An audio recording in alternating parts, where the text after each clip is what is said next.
hindari full layar, full load, full margin ya, karena itu penyakit. Assalamualaikum warahmatullahi wabarakatuh. Selamat datang di channel Efek Jurnal Target. Baik rekan-rekan semua, update penerusan video yang kemarin ya untuk malam ini sampai dengan besok tanggal 9 Januari 2025.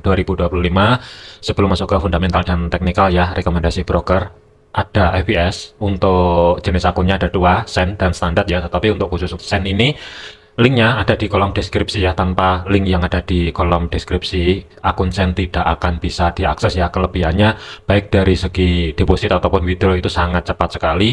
Dari segi historinya, contoh di Gold itu kita masih bisa lihatin histori panjang banget sampai di bawah tahun 2000. Jadi pola pergerakannya pun itu kelihatan jelas ya. Eksekusinya pun juga cepat.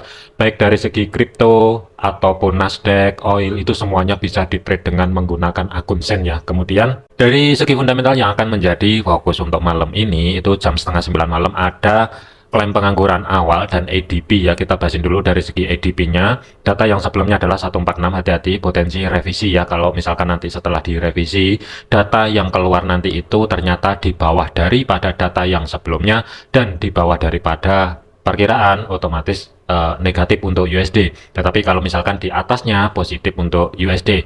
Klaim pengangguran awal 2.11 diperkirakan ada sedikit peningkatan menjadi 2.14. Tetap waspada ya, karena untuk Amerika sendiri akhir-akhir ini itu kan tukang revisi ya. Jadi revisinya itu kan lumayan juga datanya. Jadi tetap waspada ya. Nanti setelah revisi baru dibandingkan dengan data yang keluar, apakah data yang sebelumnya dan perkiraan di sini di bawah atau di atasnya. Kalau misalkan di bawahnya positif untuk USD, tetapi kalau misalkan di atasnya ini negatif untuk USD. Kemudian besok dini hari ada pernyataan dari Powell, itu yang mesti diantisipasi dan perlu dihati-hati dari press conference-nya untuk besok ini. Apakah dari hasil rapat FOMC untuk besok ini ya, itu hawkish atau dovish itu yang akan men-trigger pergerakan volatility di market yang akan terjadi ya. Kurang lebihnya hati-hati mulai nanti malam lah atau besok dini hari ya, Kamis jam 2 dini hari. Hati-hati, saran saya ya, jangan over terlebih dahulu. Selanjutnya masuk ke teknikal ya. Dari segi indeks dolar pergerakannya ternyata blok orange di sini itu kuat menahan pergerakan dan harga ini kan kuat kedorong ke atas kembali ya. Sentuhan pertama untuk minggu ini ada reaksi di level area resisten pertama weekly ya. Tetapi kalau misalkan ada dua antisipasi dari fundamental nanti malam sama besok dini hari. Kalau semuanya itu positif, waspadai level area 109.800 sampai dengan 110.15 ya. Ini kalau misalkan positif, tetapi kalau misalkan negatif bisa aja nanti muter dulu ke bawah, bermain-main di antara zona tengah atau sebagai pivot. Jadi fokusnya untuk indeks dolar, kalaupun ada penurunan dari segi time frame jangka pendeknya, kunci sudah berubah ya. Yang saat ini dikarenakan dua kali retest 107.72 ini kan mampu atau kuat menahan pergerakan ya, dan di batas atas pivot sudah terkonfirmasi, berarti kuncinya berubah. Yang sebelumnya ada di bawah untuk saat ini berada di 108.400. Selama level area tersebut mampu menahan, hati-hati, waspadai potensi arah atas yang akan menjadi next targetnya. Untuk saat ini 109.25 sudah tercapai, hati-hati 105.54 sebagai history high minggu yang sebelumnya ini masih belum di break.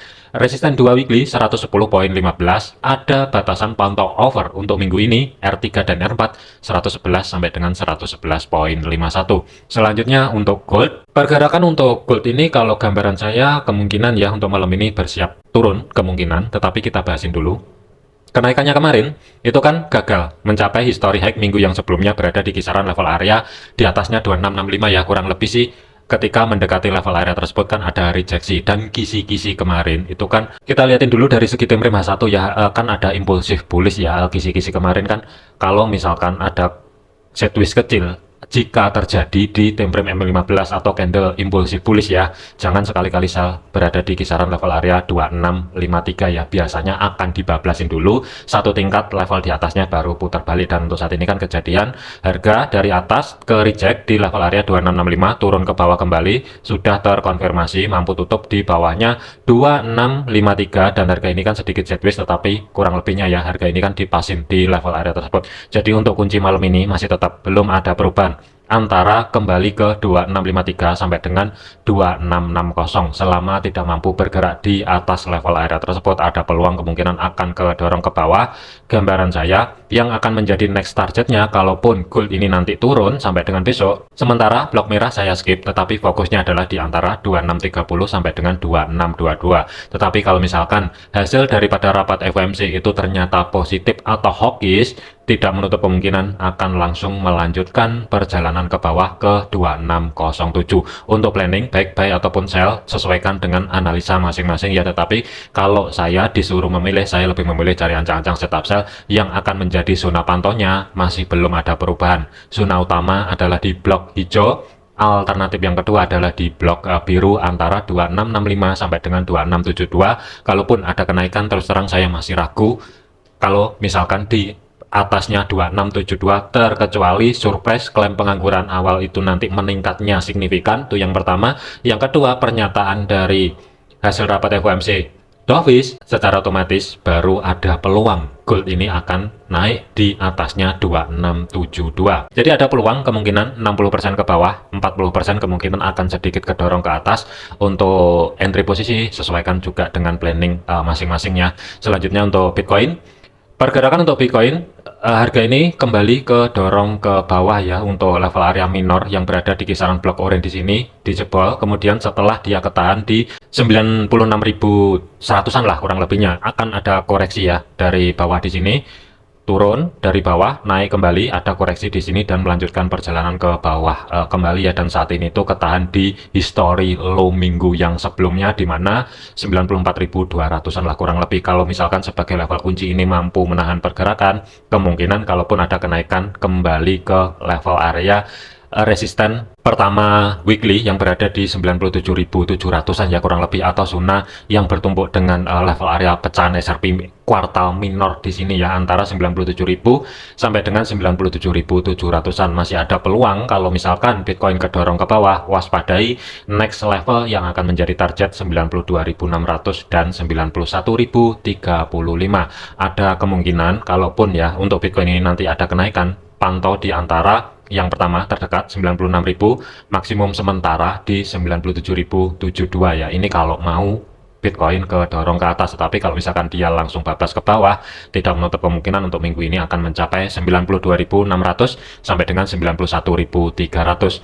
Selanjutnya untuk GBP USD, pergerakan untuk GBP USD kisi-kisi kemarin adalah cari ancang-ancang setup sell ya, dan harusnya ini udah clear 100 pip lebih, udah beres ya. Ini saya hapus dulu karena udah nggak valid, tetapi untuk rekan-rekan yang masih bertahan ya, batasan pantau over GBP USD untuk minggu ini support 3 dan 4 jatuhnya di 1.2141 sampai dengan 1.2078. Kalau mau hold swingnya untuk cari ancang-ancang setup sell, kalau mau geser TP-nya ya kurang lebih jangan jauh-jauh di level area tersebut ya. Untuk yang kemarin sudah clear planning sell-nya, harga saat ini itu masih nge-retest di history low minggu yang sebelumnya 1.2352, berpeluang besar kemungkinan akan di break ya, dan akan melanjutkan perjalanan ke bawah kembali yang akan menjadi next target selanjutnya. Kalau GBP USD lanjut penurunan, support 2 weekly kurang lebihnya ada di 1.2268, tetapi kalau misalkan ada kenaikan, gambaran saya tidak jauh-jauh di antara dua level area pivot 1.2479 sampai dengan 1.2447. Kemungkinan sih masih agak berat dikarenakan barusan terjadi impulsif bearish yang secara signifikan ya. Jadi ini gambaran saya kalaupun kembali ke atas, terlepas dari trigger daripada fundamental ya, gambaran saya masih berat. Kemungkinan dari segi teknikalnya dia akan melanjutkan perjalanan ke bawah. Target terdekatnya support 2 weekly. Selanjutnya untuk Euro USD, pergerakan untuk Euro USD ini juga sudah clear ya. Kisi-kisi kemarin cari ancang-ancang setup sell 100-an pip lah, tetapi yang sebenarnya menjadi targetnya itu untuk minggu ini ya kurang lebihnya dia sudah hampir mendekati level area support pertama weekly 1.0262.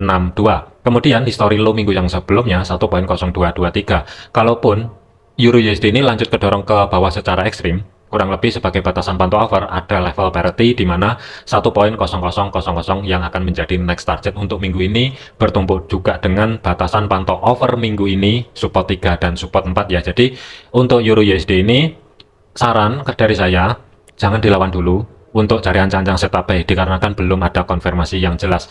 Perhatikan di pivot, ketika harga dari atas kurang lebih harga ini berhenti di antara level area tersebut dan ada konfirmasi penerusan harga ya. Sebelum break di bawahnya pivot, dia sudah membuat zona supply ya. Ini yang saya maksud konfirmasi penerusan harga. Ketika dia koreksi ke bawah, kemudian di sini low-nya di sini udah break, ada peluang kemungkinan tren akan berlanjut. Ini yang kemarin saya maksud ya, konfirmasi penerusan harga, contohnya seperti ini. Kemudian yang akan menjadi next targetnya Euro USD, kalaupun kuat kedorong ke bawah, pantau yang akan menjadi next target pertama kurang lebihnya 1.02622. Yang kedua adalah sebagai story minggu yang sebelumnya 1.0223 berpeluang di atas 65% kemungkinan akan kedorong ke bawah. Kemudian AUD USD, pergerakan untuk AUD USD planning sell ini juga sudah TP, sudah selesai. Kemudian harga sentuhan pertama kurang lebih di sini support ya, kurang lebih kan ada reaksi ya. Tapi kalau kita lihatin dari segi time frame 1 ini masih belum selesai ya. Tapi hati-hati, kemungkinan akan sangat mudah sekali dijebol mengingat tren besarnya itu downtrend. Kalau kita lihatin dari M15 kemungkinan kelihatan ya, ini mirip-mirip juga konfirmasi penerusan harga. Tetapi kalau misalkan dalam 2 jam ke depan dua level area ini mampu menahan, hati-hati ayunan ke atas sebelum turun ke bawah. Tetapi kalau misalkan dalam waktu maksimal antara 2 sampai dengan 3 jam ke depan kehilangan level area history low minggu yang sebelumnya 0.6172, waspadai level area support ke 2 weekly. Kalau kita lihatin dari segi time frame satunya 0.6156 ini yang akan menjadi next targetnya. Tetapi kalau misalkan terkoreksi sedikit ke atas selama kuncinya 0.6221 di sini kuncinya minimal H4 belum mampu tutup di atas level area tersebut kembali, waspadai arah bawah. Next target selanjutnya support 2, maksimum adalah di support 3 dan 4 sebagai batasan pantau over minggu ini 0.6122 dan 0.6100 sebagai physical price levelnya. Kemudian untuk USD CAD, pergerakan untuk USD CAD ini harga kedorong ke atas kembali ya, dan di sini kurang lebih sentuhan untuk yang kedua kali di level area support kedua weekly. Pas di level area tersebut kan ada rejeksi dan harga ini kedorong ke atas ya, kurang lebih sudah membuat konfirmasi turun pas kembali di batas bawahnya atau history low minggu yang sebelumnya, baru tren kedorong ke atas. Kisi-kisi kemarin adalah baik mau buy ataupun sell ya, manfaatkan ketika harga ini mencapai zona yang blok biru atau blok oranye. Tetapi hati-hati untuk saat ini mengingat indeks dolar itu rawan menguat secara signifikan. Jadi yang akan menjadi next targetnya untuk USD CAD kalaupun kedorong ke atas, yang pertama sebagai level kunci minimal H4 harus mampu tutup di atas level area tersebut, baru ada peluang kemungkinan akan nge-retest di level area resisten pertama weekly 1.4441, history high minggu yang sebelumnya 1.4462, kemudian batas maksimum sementara resisten kedua weekly 1.4500 sebagai physical price levelnya. Ada peluang kemungkinan akan lanjut ke atas. USD Swiss, pergerakan untuk USD Swiss kurang lebihnya penurunannya kemarin di blok oranye atau history low minggu yang sebelumnya sampai dengan support pertama weekly ya.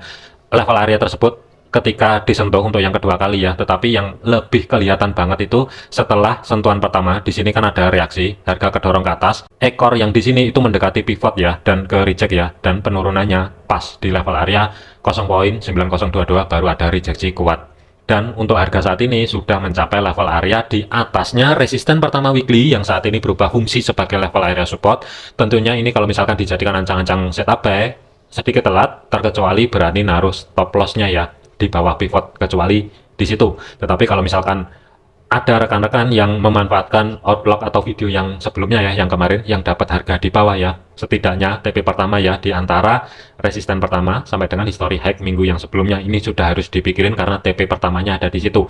TP keduanya pilih sendiri antara di 0.9181 atau 0.91600-an ya. Ada peluang kemungkinan high minggu yang sebelumnya berpeluang besar 65% di atas akan dijebol. Tetapi kalau misalkan terkoreksi ke bawah dari segi time frame kecilnya sebagai level kunci ya, kurang lebih batas bawah pivot, selama USD Swiss gagal atau tidak mampu tutup di bawahnya level area tersebut 0.9050, minimal H4 nya hati-hati arah atas karena untuk time frame besarnya sudah waktunya untuk USD Swiss ini kedorong ke atas ya. Kita lihatin dulu dari segi time frame weekly-nya. Untuk kisi-kisi jangka panjangnya ya, kurang lebihnya tidak menutup kemungkinan USD Swiss jangka panjangnya akan kembali ke 0.9500. Tetapi untuk minggu ini sebagai batasan pantau overnya sementara berada di 0.92500 pembulatan sampai dengan 0.9283. Selanjutnya adalah untuk USD Yen. Pergerakan untuk USD Yen kita lihatin dulu dari segi time frame satunya. Pergerakannya ketika ada penurunan untuk minggu ini ya, kurang lebih juga statusnya mirip-mirip sih di pasin atau blok orange yang ada di sini ya, antara support pertama sampai dengan history low minggu yang sebelumnya. History high yang ada di sini sudah di break, level area minornya ini juga 2 kali disentuh, sudah break juga barusan. Kemudian yang akan menjadi next targetnya, hati-hati 158.75, kemudian batasan pantau overnya itu jatuh di 15978 sampai dengan 160.300. Waspadai potensialnya biasanya sentuhan pertama, hati-hati rejeksi atau dia terkoreksi dulu baru upset kembali ya. Jadi hati-hati kalau misalkan USD Yen ini nanti mencapai level area 158.75, berpeluang besar kemungkinan akan terkoreksi dulu sebelum lanjut, atau kalau misalkan tidak mampu terkoreksi, kalau misalkan dari segi time frame kecil ya, nanti sebelum dia mencapai level area atau minimal di bawahnya lah, sedikit di bawah level area tersebut sudah membentuk zona yang kayak gini, hati-hati. Biasanya ini langsung akan bablas break, melanjutkan perjalanan atau kemungkinan besar terjadi konfirmasi penerusan harga ya. Ini hati-hati kalau misalkan sentuhan pertama tidak segera langsung turun. Untuk planningnya sesuaikan dengan analisa ataupun masing-masing ya, tetapi dari segi outlook kemarin adalah cari ancang-ancang setup buy. Saya nggak tahu udah keluar atau belum, untuk rekan-rekan waspada ya, setidaknya yang dapat harga di bawah majukan stop loss di atasnya break even, keluar sebagian posisi untuk menekan risiko yang lebih minim. Untuk minggu ini ada beberapa planning yang sudah kena TP dan lumayan banyak juga, jadi ya saran saya jangan terlalu over, tetap disiplin. Kalau tidak sesuai planning jangan paksa masuk ke market, hindari full layar, full lot, full margin ya, karena itu penyakit. Waspadai, jadilah trader yang sehat dan berjangka panjang. Segala keputusan risiko menjadi tanggung jawab masing-masing. Terima kasih, sampai jumpa di video yang selanjutnya.